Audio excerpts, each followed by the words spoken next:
Bienvenido al estudio de la palabra guiado por el Espíritu Santo de Dios. Nos conectamos en live en TikTok martes, jueves y viernes a las 7 de la noche en el canal @soldado de Cristo. Si no puedes asistir, puedes encontrar el estudio de la palabra en nuestro canal de YouTube Evangelio Diario, donde podrás ver todos los capítulos uno a uno. Esperamos que sea de gran edificación para tu vida. Disfrútalo y compártelo. La paz, el amor y el poder de nuestro Señor Jesucristo esté con cada uno de vosotros en esta noche. Iniciamos en el nombre de Dios Padre, Dios Hijo y Dios Espíritu Santo. Padre nuestro, que estás en los cielos, santificado sea tu nombre. Venga a nosotros tu reino, hágase tu voluntad en la tierra como en el cielo. Danos hoy nuestro pan de cada día, perdona nuestras deudas y ofensas, como también nosotros perdonamos a los que nos ofenden. No nos dejes caer en la tentación y líbranos del maligno. Amén, Señor Jesús. Amén, Señor Jesús. Amén, Señor Jesús. Hermoso, glorioso, poderoso Espíritu de Dios, oh divina luz, divino fuego y unción del Padre y del Hijo, queremos invocar tu presencia sobre cada uno de nosotros. Quiero abrirte mi corazón y toda mi vida, Espíritu Santo. Ven desde lo alto y llénanos con tu presencia. Renuévanos de pies a cabeza, hermoso Espíritu de Dios. Y ayúdanos a tener dominio ahora de nuestra mente y a tener dominio en nuestros labios. Aparta la falsedad, la mentira de nuestros labios y danos palabras de sabiduría. Danos palabras de bendición. Pon en nuestros labios las palabras correctas y adecuadas. Que en la lectura de esta santa palabra podamos discernir lo correcto y que podamos nosotros enseñar lo correcto, para que mis hermanos así reciban esa vitalidad espiritual por medio de esta santa palabra en sus vidas, que los fortalezca, que los llene, que los sane, que los libere.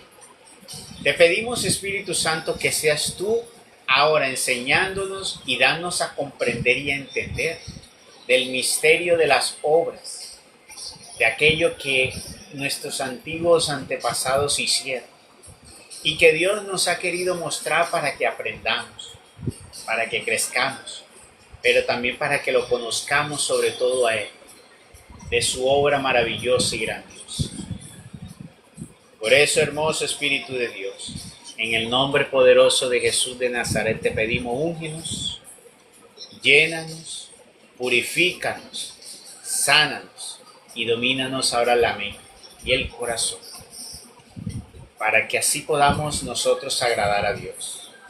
Y que esta palabra se convierta en aliento, en fuerza, en alimento, en manantial de vida para el débil, para el sosegado, para el desasosegado, para el triste, para el oprimido, que han de escuchar ahora o en diferido, hermoso Espíritu Santo, te pido que ellos al decidirse, al abrirse con fe en su corazón, pueda esa palabra llenarlos y tocarlos en lo más profundo de su ser, abriendo nuevos caminos, transformándolos y moviéndolos a la conversión, a la transformación interior, para gloria de nuestro Señor, para el bien de la salvación de cada uno de ellos, que tanto queremos y esperamos.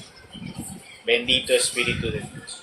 Aquí estamos reunidos en el nombre de Jesús, queriendo llenarnos de su santa palabra, sabiendo que ella nos ayuda en este proceso de nuestra vida espiritual, para que podamos así nosotros estar firmes en el camino de salvación, no dejarnos desviar ni engañar por todas esas teorías engañosas que ha creado el enemigo para perturbarnos y para apartarnos de la verdad y del buen camino. Confiados en ti y llenos en ti, hermoso Espíritu de Dios, nos damos, nos amparamos y nos ponemos bajo tu cobertura, en el nombre de Cristo Jesús, Señor y Dios nuestro, y así también a mis hermanos, sus hogares y donde están ahora mismo, que tu cobertura y tu poder los llene, Espíritu de Dios. Seas tú tomando poder y autoridad sobre todo cuanto haya a nuestro alrededor, para gloria y honra de nuestro Señor y para el bien nuestro. Amén, Señor Jesús. Amén, Señor Jesús. Amén, Señor Jesús.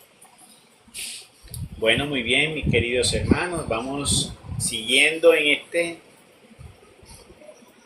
estudio de la palabra. Vamos hoy en el capítulo, ¿qué? En el capítulo número 6. Vamos a entrar primera de Samuel, capítulo 6. Abre, Señor, mis labios y mi boca proclamará tus alabanzas. Entonces dice, devolución del arca.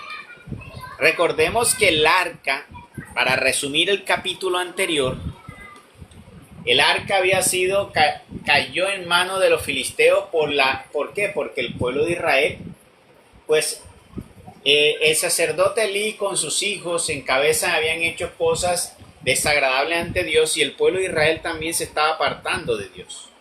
Entonces Dios los castigó cayendo en manos de los filisteos y perdiendo las batallas de los filisteos. Y dejó que llegara el arca de la alianza en manos de los filisteos, quienes la comenzaron a poner en los templos donde tenían ellos sus falsos dioses, a lo cual Dios lo que hizo fue mover esos cimientos y hacerles dar a entender, mostrarles que Él era un Dios vivo, el verdadero Dios de Israel es el único Dios vivo, porque cogía y les tumbaba las estatuas y todo eso que ellos tenían. Pero aún viendo y dándose cuenta ellos que era el Dios de Israel, no se daban a entregarse al Dios de Israel, dándose cuenta que era un Dios vivo, mientras de ellos no les mostraba, no había señal de un Dios vivo. Por eso es que parte de ahí la expresión que ellos tienen ídolos que teniendo ojos no ven, que teniendo oídos no escuchan, y que son hechos de barro y de madera. No queriendo dar a entender que por eso nosotros tener una escultura, una imagen en barro, en madera, en cualquier otro, puede ser idolatría, no. Porque nosotros sabemos que eso tiene oídos pintados, pero no escuchan, que ahí no hay nada que escuche. Simplemente es una representación. ¿Ya? El problema es que en los antiguos tiempos ellos sí creían que eso tenía poder, que eso sí hacía algo sobrenatural, que eso era sobrenatural. Ahí sí está el problema, porque tú le estás dando allí en ti la creencia de que eso es Dios y que ahí está el poder de Dios. Entonces ellos que se dieron cuenta y aún así no se convirtieron, lo que hicieron fue de esa ciudad lo mandaron a otra ciudad. Allá Dios les mandó enfermedades, plagas y todo eso. Se dieron cuenta que fue el arca, que Dios los estaba castigando por lo que estaban haciendo y mandaron a otro. Y así fueron rotando el arca y donde iba llegando el arca Dios los iba castigando. ¿Pero por qué? Porque tenían mucha idolatría a falsos dioses. Eran tierras paganas, consagradas obviamente, ya sabemos a quién, y a todos los engaños que él tenía a toda esta gente. Le vamos a seguir ahora con cómo devuelven el arca de la alianza. Entonces dice, después de estar el arca de Yahvé 7 meses en el país de los filisteos, ahí se aguantaron 7 meses, llamaron los filisteos a los sacerdotes y adivinos y les preguntaron, ¿qué haremos con el arca de Yahvé? Decidnos en qué forma la hemos de devolver a su lugar. A lo que respondieron, si devolvéis el arca de Dios de Israel, no la devolváis vacía, sino pagarle una ofrenda por la culpa. Entonces sanaréis y conoceréis por qué motivo su castigo no se ha apartado de vosotros. Y cuando preguntaron, ¿qué hemos de pagarle por la culpa? Contestaron, 5 tumores de oro y 5 ratones de oro según el número de los príncipes de los filisteos, porque una misma plaga ha descargado sobre todos vosotros y sobre vuestros príncipes. Haced pues figura de vuestros tumores y figura de vuestros ratones que han asolado el país, y dad gloria al Dios de Israel. Quizás su mano pese menos sobre vosotros, sobre vuestros dioses y vuestra tierra. ¿Ya? Y mira qué curioso. Estos pueblos paganos también tenían sacerdotes. Lo que denota que el papel principal muchas veces del sacerdote era celebrar los rituales sagrados. Entonces mira que ellos tenían unos supuestos dioses y tenían sacerdotes también. ¿Para qué? Para oficiar rituales sagrados a esos falsos dioses. Y mira que le preguntaron qué hacer, consultaron a los sacerdotes y les dio una respuesta que era adecuada y correcta. Y aún estos sacerdotes reconocían al Dios de Israel, pero no se daba. Y así sucede hoy en día, pero mira que ellos no pidieron destruir el arca de la alianza, sino simplemente devolver. A pesar de todo, no tenían, como dice, ese corazón vengativo. Y hace hoy más pensar como ese tipo de religión que existen hoy, de esas religiones que hay hoy en día, por ejemplo, como la hindú, ¿ya? Ese tipo de religiones que son como esotéricas, que no tienen nada que ver con Dios y tienen que ver más con cuestiones de superstición y de tener una vida supersticiosa, pero no se dediquen a hacer el mal ni a vivir esa vida que ve uno tan mal llevada de aquellos que están consagrados al enemigo. Por ejemplo, tú vas allá a la vida de los monjes, allá tibetanos, o de los monjes hindúes. ¿Y cuál es la vida de un monje? La vida de un monje es apartarse del mundo, de los apegos del mundo, no tienen celulares, no tienen casa propia, no se casan, tratan de comer muy sobriamente, no viven de los placeres. Entonces tú te das cuenta, mira, muchas cosas de esas parecieran ser de lo que Dios manda. Pero ellos no creen en el Dios verdadero ni tienen esa honra al Dios verdadero. Ellos todo lo hacen ¿con qué? Con unos rituales que ellos llaman yoga y meditación trascendental y todo ese tipo de actividades. Te mira que es como una actividad humana, es una actividad espiritual humana que no tiene esa sevicia y esa maldad como podrían ser otras, por ejemplo, como lo que son los brujos o esas religiones negras que existen, de misas negras o de otras cosas, ¿no? Estas no son tanto eso. Entonces, pareciera ser que los filisteos, estos sacerdotes, eran más bien como de ese estilo, por decirlo así, hindú. Y los hindúes tienen sus estatuas, tienen y le rinden honor a esas estatuas y allí durante eso. Es más o menos parecido, ¿ya? Cosa diferente que así habían otras culturas que así se dedicaban a hacer lo malo, que así se dedicaban a proferir cosas que eran delante de Dios, eran desagradables.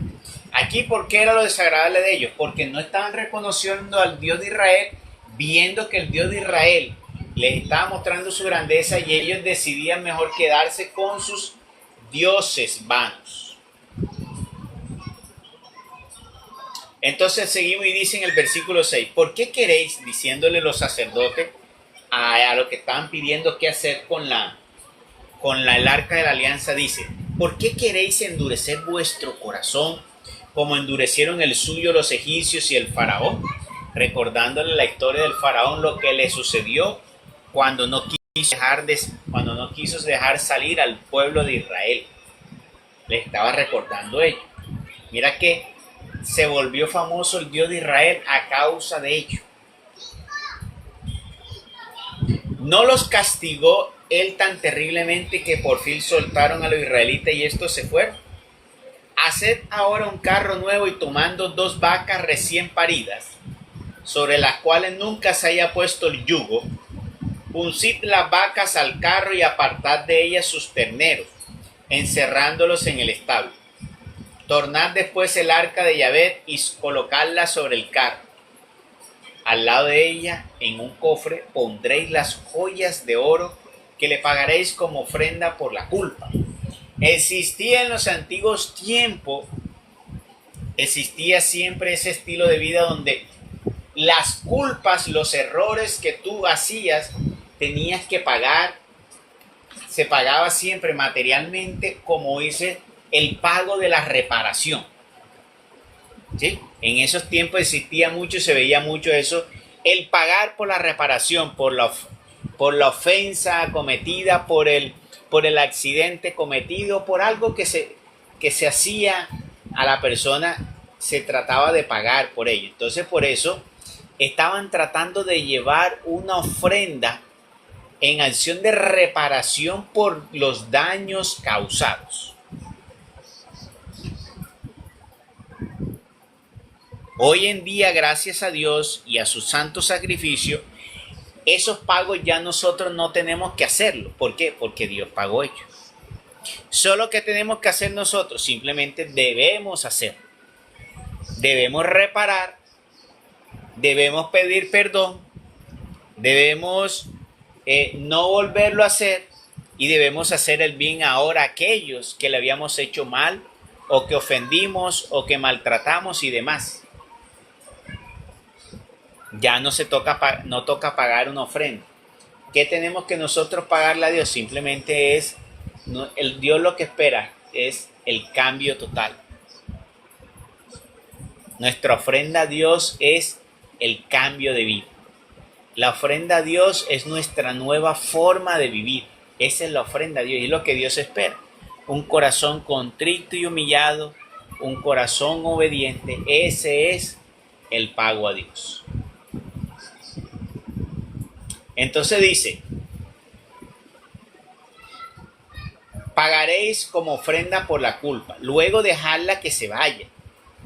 Y observad bien, si sube en dirección a su propio territorio hacia Bet-Semes, es el que nos ha hecho este gran mal. Por si no, sabremos que no es humano lo que nos ha herido, sino que esto nos ha sucedido por casualidad. Lo hicieron así. Tomaron 2 vacas recién paridas, las uncieron al carro y encerraron sus terneros en el establo. Sobre el carro colocaron el arca de Yahvé y el cofre con los ratones de oro y la figura de sus tumores. Las vacas tomaron rectamente el camino de Bet-Semes y siguiendo ese mismo camino marcharon mugiendo sin apartarse ni a la derecha ni a la izquierda. Los príncipes de los filisteos fueron tras ellas hasta la frontera de Bet-Semes. Estaba la gente de Bet-Semes en el valle segando el trigo y alzando los ojos vieron el arca y se alegraron de verlo. Llegó el carro al campo de Josué Bet-Semesita, donde se paró. Había una gran piedra y haciendo pedazos la madera del carro, ofrecieron las vacas en holocausto a Yahvé. Luego los levitas bajaron el arca de Yahvé y el cofre que estaba al lado y que contenía las joyas de oro y la pusieron sobre aquella gran piedra. Y los hombres de Bet-Semes ofrecieron aquel día holocaustos y sacrificios a Yahvé. Una acción del ser humano antigua siempre era eso, los sacrificios de reparación. Había un ritual que se llamaba sacrificio de reparación. En este caso, habían ofendido a Dios, tenían que hacer un sacrificio de reparación. Hoy nosotros también hacemos sacrificio de reparación. ¿Cuál es? Nos apartamos, sacrificamos la vida anterior y lo que hacíamos anteriormente para ir y hacer lo bueno que Dios pide y manda, y haciendo el bien a aquellos que le hicimos daño. Ahí nosotros estamos haciendo el sacrificio de reparación. Cuando nos negamos a nosotros mismos, ese es el sacrificio. El negarte a ti mismo, el negar ese orgullo, el negar esa prepotencia, el negar ese ego, ese sacrificio, ese es el que Dios quiere, que es la circuncidación del corazón, circuncidar el corazón. Ese es el sacrificio. Y a ese sacrificio, que el Señor dice, sacrificios de alabanza. ¿Sí? ¿Cuáles son esos? Que tú, despojado de eso que te acabo de decir, tú lo ofreces a Dios, entonces despojado de ello, las oraciones y la adoración a Dios. Porque tú estás sacrificando, o sea, sacrificando es cortando eso para que dentro de ti puedas tú mostrar a Dios una verdadera alabanza. Y ahí hay un sacrificio de alabanza. Ahí está ese sacrificio que le ofrecemos a Dios, y entonces en ese sacrificio que nosotros hacemos con nuestra oración exponemos lo que nosotros queremos ofrecerle a Dios. Entonces antes era sacrificamos el animal se ponía al fuego, el fuego salía un aroma, allí se hacía la oración. Si era de expiación, la persona ponía la mano sobre la cabeza del animal, se mataba y se hacía la expiación de los pecados. Y si era otra, entonces ponían y ofrecían ese animal, le ofrecían a Dios la petición, y dice que hacía un humo que llegaba hasta el cielo, y ahí era, como dice, la simbología de lo que llegaba, que en ese humo iban las peticiones y las oraciones. Bueno, ya hoy no existe el sacrificio del ganado, ni de la vaca, ni del cordero, y ya no necesitamos quemar la carne, porque ahora ese humo que sube a Dios es nuestra adoración y nuestra oración que sale del corazón, que es donde está ese altar. Y lo que va a hacer que se incendie eso allí es el sacrificio nuestro. Cortar nosotros lo impuro para que pueda subir esa oración pura a Dios. ¿Y qué es lo impuro? Pues recuerden que el Señor dijo que no es malo lo que entra por los labios, sino lo que sale de ella, porque lo que sale de los labios del hombre es lo impuro, lo que lo hace impuro. Y lo impuro está dentro del corazón. Y Él da una lista. Entonces ahí está la fornicación, el adulterio, los deseos impuros, la vanidad, eso. Entonces eso es lo que hay que cortar y sacrificar. Eso es lo que hay que quemar. Entonces cuando tú quemas y sacrificas eso, llega a Dios como que, como un perfume fragante a Dios. Y eso es lo que Dios quiere, que nosotros nos apartemos, seamos capaces de sacrificar todo ello para honrarlo a Él verdaderamente, para que sean una oración sincera. Porque ¿cómo puede llegar una oración sincera a Dios si todavía tenemos todo eso? ¿Cómo pedirle misericordia a Dios si todavía estamos odiando a nuestros hermanos? ¿Cómo pedirle a Dios que bendiga nuestro trabajo si nosotros estamos robando a nuestros empleadores? ¿Cómo pedirle que le vaya bien a nuestros hijos si nosotros estamos haciendo mal ante la sociedad? ¿Cómo pedir que guarde a nuestros hijos del peligro si nosotros también somos parte de esa sociedad que lleva el peligro? Ya, por ejemplo, si tú te dedicas a robar o tú eres una persona que te dedica a hacer daño, pues él va a caer allí en los lazos. Entonces, ¿cómo pides tú que te guarde a tu hijo si tú estás causando daño para otros? No sé. Entonces, nosotros tenemos que darnos cuenta que eso tenemos que quitar. ¿Ya? Tenemos que quitarlo, guardarlo, para que así nosotros podamos tener una vida agradable a Dios y pues lleguen esas oraciones a Dios. Bueno, muy bien. Entonces dice, luego los levitas bajaron el arca de Yahvé y el cofre que estaba al lado y que contenía las joyas de oro, y la pusieron sobre aquella gran piedra. Y los hombres de Bet-Semes ofrecieron aquel día holocausto y sacrificios a Yahvé. Cuando vieron esto, los 5 príncipes de los filisteos se volvieron a Acarón ese mismo día, que era donde estaba el supuesto dios Dagón. Los tumores de oro que los filisteos dieron a Yahvé como ofrenda por la culpa son estos: de Azoto 1, de Ascalón 1, de Gat 1, de Acarón 1, o sea, las ciudades donde estuvo el arca de la alianza. También los ratones de oro eran según el número de todas las ciudades de los filisteos. perteneciente a los 5 príncipes, desde las ciudades fortificadas hasta las aldeas de la gente del campo. Testigo de ello es hasta hoy día la gran piedra en el campo de Josué Betsemesita, donde depusieron el arca de Yahvé. Pero Dios castigó a los hombres de Bet-Semes por haber ellos mirado el arca de Yahvé, e hirió del pueblo a 70 hombres, pues estaba restringido. Había una ley y una norma de quienes podían entrar a ofrecer los sacrificios, y mientras se ofrecían los sacrificios, quienes podían acceder en ese momento. Entonces, ¿qué pasa? Violaron ellos ese mandato y esa ley que existía, que ellos conocían, porque mira que entre ellos habían unos levitas. ¿Y qué pasa? Que donde había levita y sacerdote, una de las funciones de los levitas y sacerdotes era leer la ley de Dios y todo lo que Dios Moisés les había dado, porque eso lo hacían ellos, leer constantemente el libro de la ley. Entonces no podía decir es que ellos no sabían, no, simplemente que, no sé si por curioso, por desobediente, sabiendo, fueron allá. Entonces, ¿qué pasó? Haciendo lo contrario a lo que Dios le había hecho, entonces Dios los castigó por haber ellos mirado el arca de Yahvé, e hirió del pueblo a 70 hombres. Entonces el pueblo hizo gran duelo, porque Yahvé había causado entre el pueblo estrago tan grande. Por lo cual dijeron los hombres de Bet-Semes: ¿quién puede estar en la presencia de Yahvé, este Dios tan santo?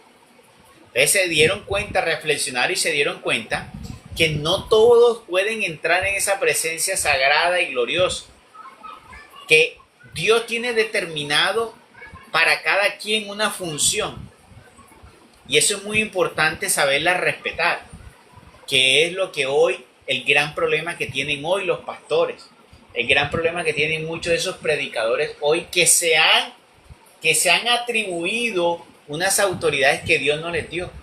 Pero ¿qué pasa? Como a ellos no les está llegando el castigo como le llegó a estos de Bet-Semes, que murieron, los hirió el Señor, les infringió enfermedades, entonces ellos están creyendo que están bien.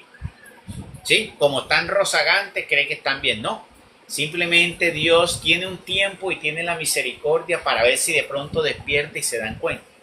Pero tristemente hoy el hombre se confunde más y se confunde más y entra más en equivocación. Porque Dios entregó solamente un ministerio para que esos sean los encargados de administrar las cosas del templo. Pero no, hoy muchos se hacen llamar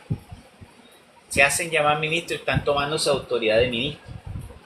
El día del juicio se la tienen que ver con el Señor.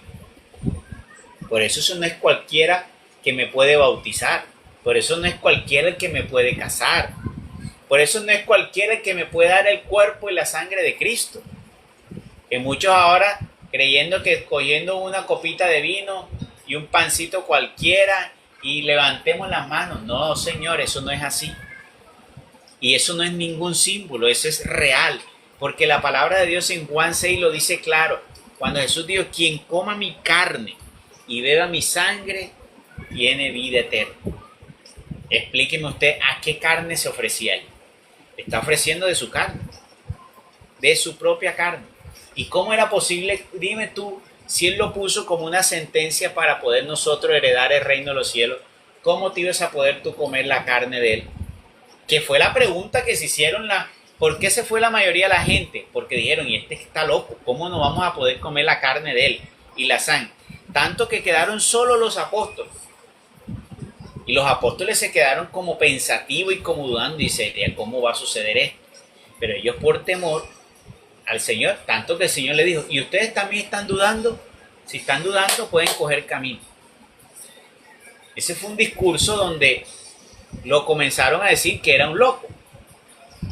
Porque él dijo que él era el pan de vida bajado del cielo, y que el que no comiera de su carne y no bebiera de su sangre no heredaría el reino de los cielos.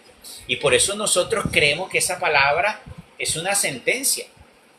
Y nosotros, si no comemos el cuerpo de Cristo y la sangre de Cristo, no tenemos heredad del reino de los cielos.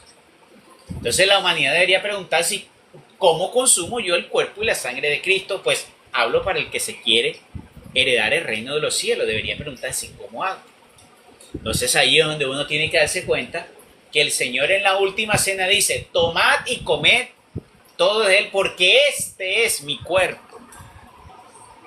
Él lo ha dicho, el pan que ofreció, ese es su cuerpo. Lo dijo el Señor, este es mi cuerpo. Y tomó la copa y dijo: y esta es mi sangre. Ahí está. Él dijo: coman de mí, el que no coma de mi carne y no beba de mi sangre no tiene heredad del reino de los cielos. Y ahora en la última cena viene y nos dice, entonces en ese momento ellos no sabían qué sería, cómo vamos a comer de la carne. Bueno, en la última cena les dijo cómo iban a comer de su carne y de su sangre. Y dice: pero ¿cómo es posible eso? Bueno, porque para Dios nada es imposible. Y eso es lo que llama la iglesia el misterio de la transustanciación.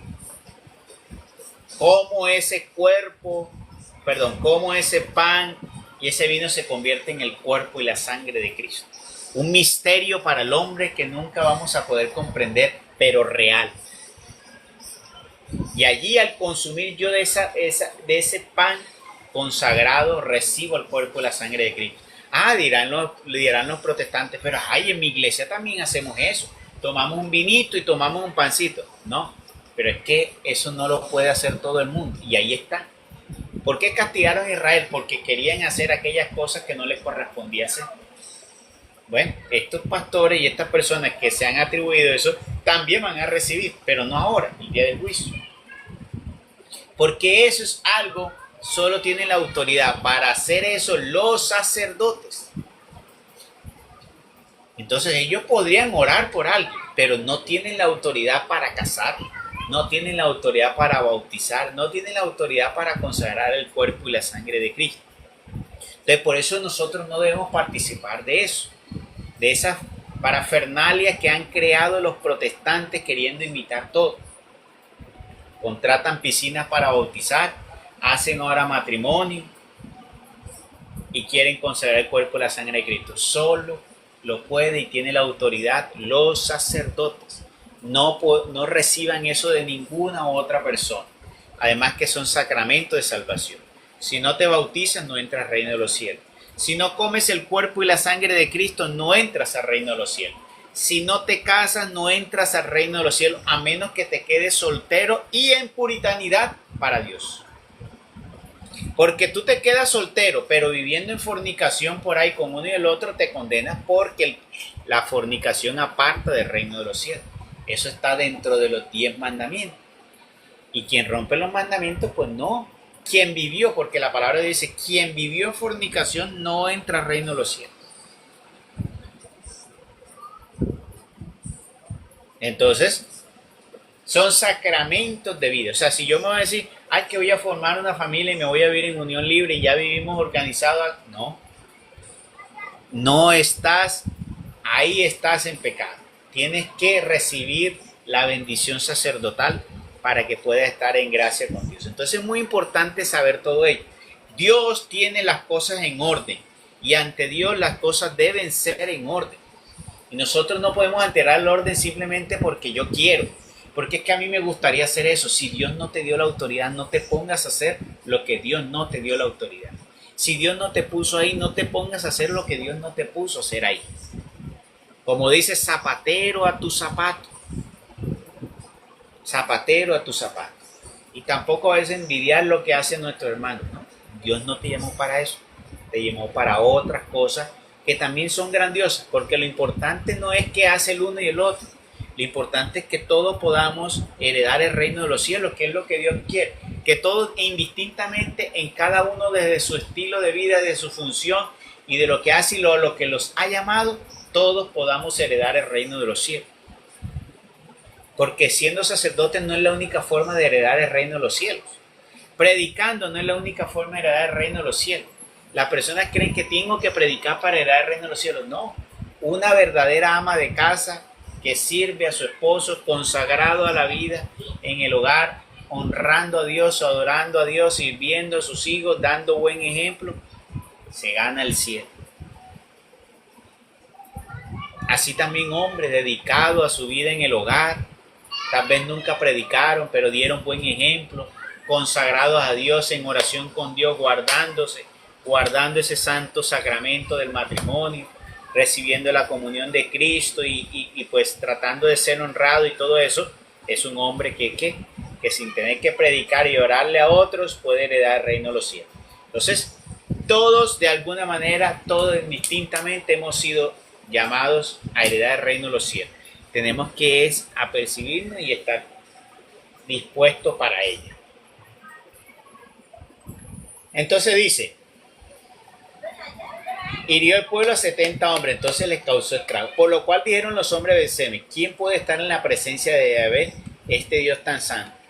¿Y hacia quién subirá al salir de nosotros? Enviaron pues mensajeros a los habitantes de Kirjat-Jearim, diciendo, los filisteos han devuelto el arca de Yahvé, bajad y llevadla con vosotros. Entonces, ¿qué pasó ahí también? Que está mostrando que no había nadie digno allí de poder oficiarle un sacrificio al Señor. O sea, si dice que ahí había levitas y aún así se preguntaban eso, entonces quiere decir que también esos levitas estaban fuera de la gracia de Dios. Entonces tenemos que darnos cuenta, mire, no es simplemente ofrecerle oración a Dios, no es simplemente ir a la Eucaristía, no es simplemente ir a la iglesia.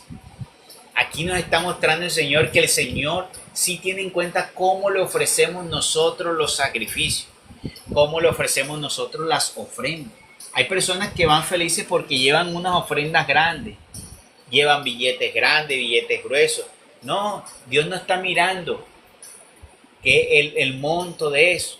Es más, el Señor lo enseñó, una viejita sacó una monedita pequeñita y la dio. Y el Señor llamó a los apóstoles y le dijo, vea, les aseguro que esa mujer entregó todo lo que tiene y entregó mucho más que los demás, que entregaban fajos de dinero.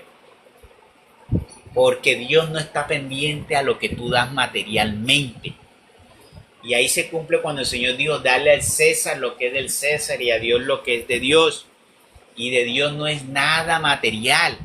Entonces, cuando tú vas a dar una ofrenda, Dios no está mirando la cantidad que tú estás dando, sino con qué amor lo estás dando, con qué te estás despojando tú para darlo, con qué alegría tú lo estás dando, con qué sacrificio. Eso fue lo que miró él en la viejita, en la anciana, que sacó la única moneda que tenía y que no teniendo para ella comer, prefirió entregar eso a Dios. Pero Dios hoy en día no quiere que nosotros entreguemos lo que tenemos para comer, porque ya nosotros no tenemos que hacer eso. Dios no nos va a exigir mucho más allá de lo que podemos dar. Dios sabe lo que tú puedes dar y hasta dónde puedes dar. Lo poquito, darlo pero con amor. Que el amor que das de ese poquito es lo que va a hacer que esa ofrenda sea grandiosa ante Dios, sea poderosa ante Dios. Y por eso dice la palabra de Dios, bienaventurado el dador alegre. Porque hay que dar y donar con alegría, entregarlo con alegría. Entonces, no es el tamaño, para que tengan en cuenta, no es ponernos a mirar a nosotros el tamaño, sino si lo estamos entregando verdaderamente con un corazón libre, consagrado, con amor al Señor, con alegría. O lo estamos dando simplemente por una religiosidad, porque a mí me enseñaron así y porque me dijeron que si yo doy, entonces el Señor me va a dar más. Porque hay personas que tienen ese pensamiento perverso. Yo le llamo un pensamiento perverso, porque eso es querer manipular a Dios. Vengan y pacten aquí. Eso es perverso ante Dios. Vengan y siembren una semilla. Eso es perverso ante Dios. Ir y dar un dinero para que Dios te dé mucho más, para que Dios te dé más cosas materiales. Entonces van y llevan dinero y están pensando, te dando para mirar la proporción de lo que voy a dar, esta proporción para que Dios me dé mucho más. Te están mirando la proporción. No, Dios ni mira las proporciones, Dios no está mirando la cantidad de dinero. Dios simplemente está mirando tu corazón. Dios mira es nuestros corazones. Y si lo estás dando obligado, o si tú lo estás dando y dices, ay, eso me va a faltar, ¿Cómo? No puedes darlo con esa actitud en el corazón. Además que tienen que saber que si eso que vas a dar es lo único que tienes para comer, pues no lo des, porque el Señor sabe que es lo único que tienes para comer. Y entonces que vas a dar lo único que tienes para comer y vas a salir entonces a mendigar y a pedir a otro. Eso no es lo que Dios quiere. Si eso es lo que tienes para comer, tómalo para comer. Y ofrécele a Dios tu corazón. Señor, no tengo una ofrenda material. Y sé que para ti lo valioso no es lo material, sino lo que hay en mi corazón. Yo te ofrezco mis adoraciones, te ofrezco mis alabanzas, te entrego, Señor, mi vida como la mejor ofrenda al servicio para ti. Te entrego hoy esta oración, Señor, esta adoración para ti. Y eso vale mucho más que cualquier oro y plata.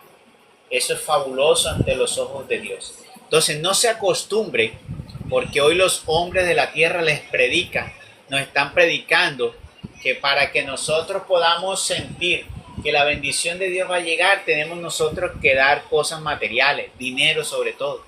Sáquense eso de la cabeza. Dios sí quiere que compartamos, pero no porque Él va a ser un trance, dame para yo darte. No. Dios quiere que lo demos porque así podemos hacer feliz a un hermano. Oye, si tú tienes para darle al hermano que necesita, que no ha podido comer, pues dáselo. Le vas a hacer feliz con un plato de comida. Y tú, te alegrará tu corazón y se alegrará Dios porque tú has hecho su voluntad. Dios está contento porque tú estás obrando en su voluntad. Que la voluntad de Dios es que nosotros, el que tiene mucho, le dé al que tiene poco.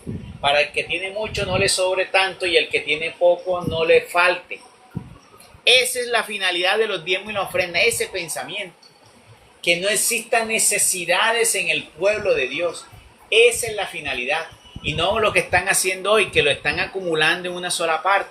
Y ahí están los que compran carros de lujo, yates, aviones, mega casa y hacen mega iglesia. Y mucha gente de la misma iglesia con necesidad. ¿Cómo es posible eso? Eso no es lo que Dios manda, eso no es lo que Dios quiere. Entonces, tienen que tener en cuenta, Dios entender que Dios sí nos pide que compartamos en la medida de nuestras posibilidades, pero sea poquito, sea mucho es lo que tienes que meterte en la cabeza. Sea poquito, mucho lo que tú puedas dar, porque cada quien debe dar de la proporción de lo que da.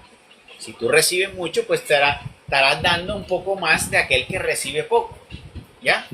Entonces, lo que des, darlo con alegría, darlo con amor, pensando siempre en el bien y en la sonrisa de aquellos que le podemos hacer el bien, para que ellos no tengan esa necesidad, para que así no exista más esa hambruna. Porque si toda la humanidad hiciera eso, no existiera hoy la desigualdad que hay. El problema hoy en la humanidad es ese, que existe es por el egoísmo de nosotros. Y eso era lo que quería el Señor vencer, que entre nosotros como hermanos no fuésemos egoístas, sino que nos ayudáramos mutuamente, que nos bendijéramos mutuamente. Esa es la finalidad de los diezmos y las ofrendas, no que acumulen, no que se enriquezcan con ellas, y mucho menos aprovecharse de hoy las cosas para qué, para enriquecerse y vender la obra de Dios. Entonces no vamos a participar en eso de darle dinero por la obra de Dios, por las cosas que vienen de Dios y entregar. Entonces cada quien zapatero sus zapatos, buscar hacer lo que Dios manda y lo que Dios quiere y tener presente que no todos están llamados a hacer las mismas cosas y que no podemos usurpar eso. Entonces no reciban ustedes de mano de ningún hombre lo que tiene que ver con lo que acabo de decirles, el bautismo, la comunión del cuerpo y la sangre de Cristo y el matrimonio solo de los sacerdotes. Ningún otro hombre en la tierra. Tú puedes encontrar muchos y miles y millones de hombres que te pueden orar en el nombre del Señor y no hay problema. Ahí no tenemos problema. Cualquiera sí puede orar, porque todo bautizado tiene la luz del Espíritu Santo. Y podemos orar y nos podemos unir a orar, porque igual el que hace la obra es Dios. Y decir, ven, vamos a orar. Cualquiera persona le puede decir a otro, ven, vamos a orar. Y decirle, Dios, tú eres que hace la obra, le pide a Dios y que sea Dios el que actúe. Eso no necesita que sea sacerdote, ¿no? Eso sí lo puede hacer cualquiera. Ahí lo único que se necesita es que haya fe y más nada. Porque el Señor dijo, donde dos o más se reúnen en mi nombre, ahí estaré yo. ¿Ya? Y ahí los hombres de fe, el Señor actúa. Independiente de lo que tú seas, si hay fe, Dios va a actuar. Porque Dios lo único que pide es fe para poder actuar. Y por eso vemos eso, que Dios, indiferente a veces de las distintas iglesias que existen, uno ve, pero ¿por qué sucede?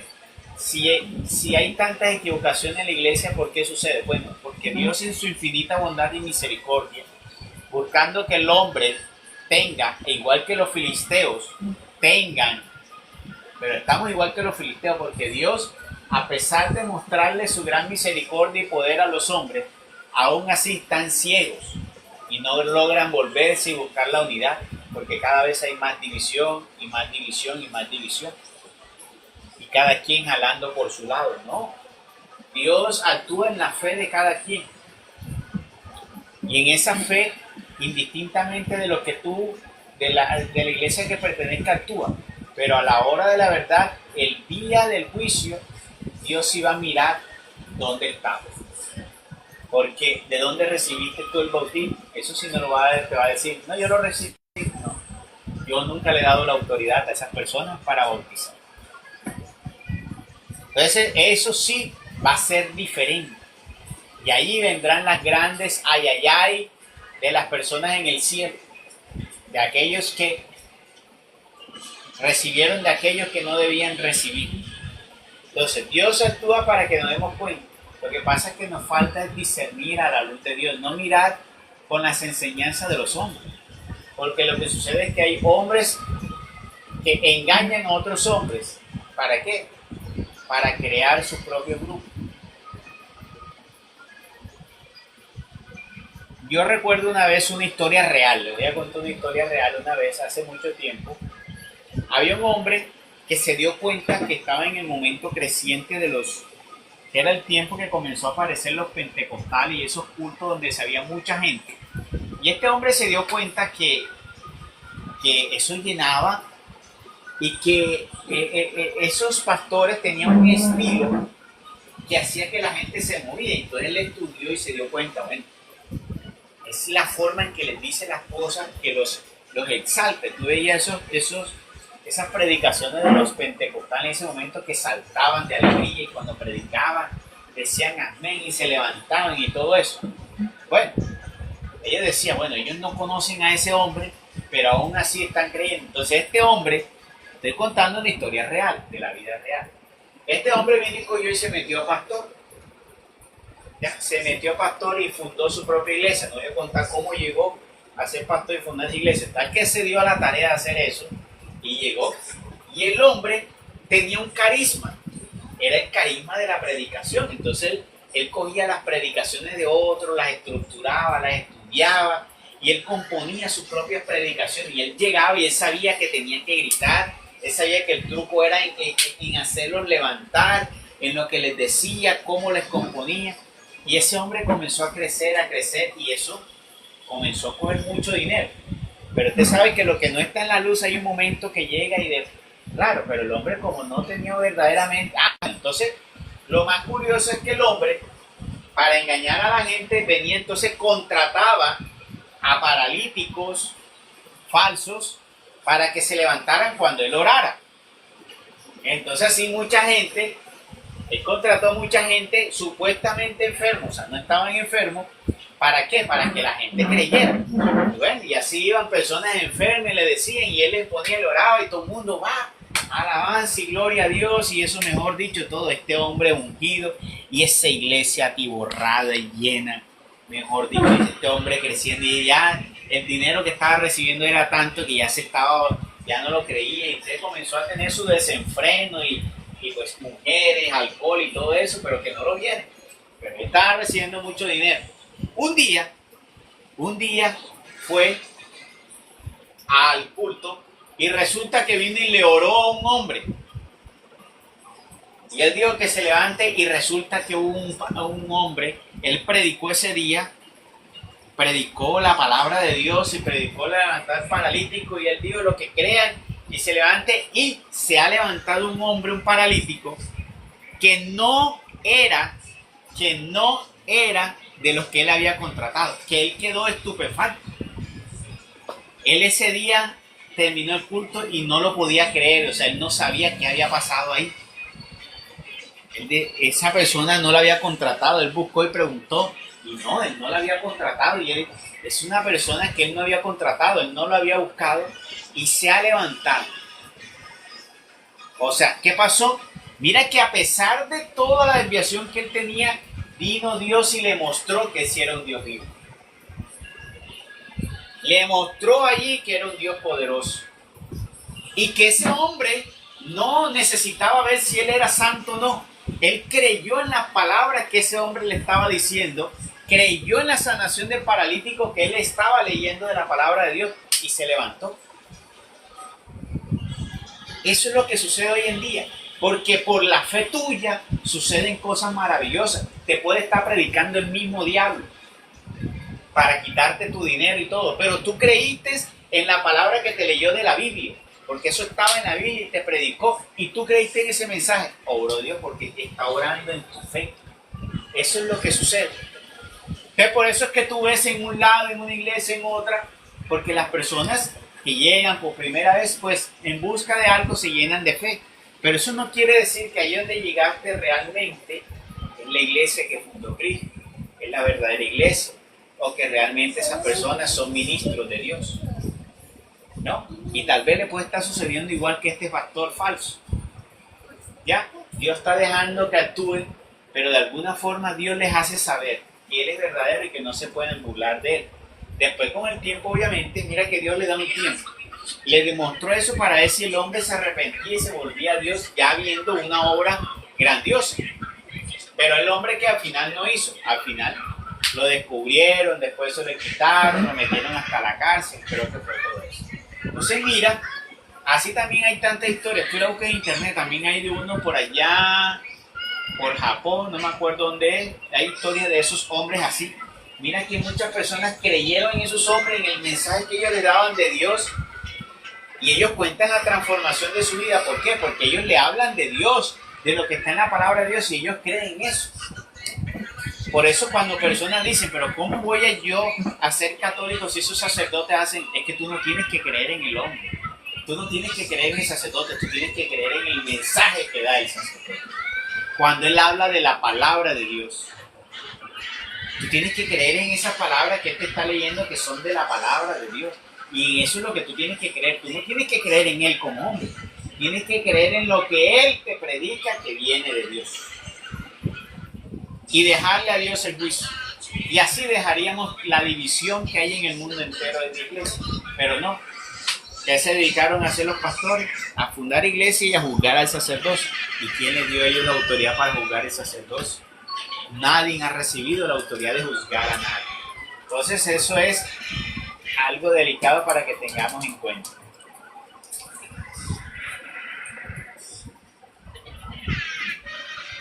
Bueno, con esto terminamos el capítulo número 6 de Primera de Samuel. Gloria al Padre, gloria al Hijo y gloria al Espíritu Santo.